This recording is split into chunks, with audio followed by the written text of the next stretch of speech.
ఇక హనుమకొండ జిల్లా గోపాలపూర్ గ్రామంలో కురిసిన భారీ వర్షానికి గ్రామంలోని పలు చోట్ల ఇండ్లు కూలిపోయాయి. భారీ వర్షం వల్ల కొందరి ఇళ్లలోకి వాగునీరు చేరి ఇల్లు మొత్తం బురదతో నిండిపోయింది. రాత్రంతా చిన్నపిల్లలతో బయట కూర్చోవడం జరిగిందని బాధితులు తెలిపారు.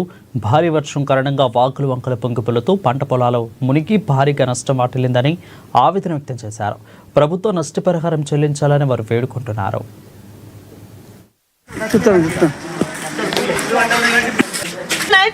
ఆరోగ్యాలు లేక మేము అనుకోకుండా తిని పడుకున్నాయి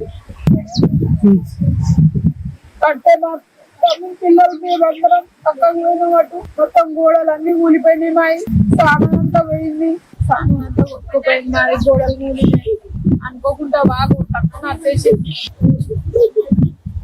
ఇంట్లో వండుకున్నాక గడ్డలు మునిగి నీళ్లు పోతా అంటే మా నడిపి బావ అనేటి ఆయన ఉన్నాడు. మా భర్త నా దగ్గర లేడు, 2 దిక్కులు ఉంటాను, మాకు ఇల్లు లేదు, కిరాయికుంటాను. రైతులు పిల్లలు వేసుకొని అన్న వాళ్ళ గద్దెలు ముందుగానే సామి లేరా అని తలుపులు దాని మా బావ వచ్చి తలుపులు తీసుకుంటూనే ఇక ఇంత మందం పోతాయి. పిల్లలు పట్టుకొని ఉరికి అక్కడ కూర్చొని వాళ్ళు ఇల్లు ఉంటే అందరు ఆడు ఉంటే అక్కడికి పోయినాం. బోళ్ళు అన్ని వంటలు ఉన్నాయి, బియ్యం కొట్టుకుపోయినాయి, పప్పులు ఉప్పులు అన్ని కొట్టుకుపోయినాయి. అవి ఏం సామాన్ దొరుకుతలేదు. ఇప్పుడు ఇంట్లోకి వచ్చి చూడుర్రి, మా తిండికి ఎట్లా, మా పిల్లలు ఎట్లా, మా బతికి ఎట్లా, మా ఆరోగ్యం ఎట్లా. నైట్ అంతా మా బాధలతో మేము సత్తవా బతుకుతామా అని ఏడుచుకుంటున్నాము. ఏం చేస్తాం మేము? మా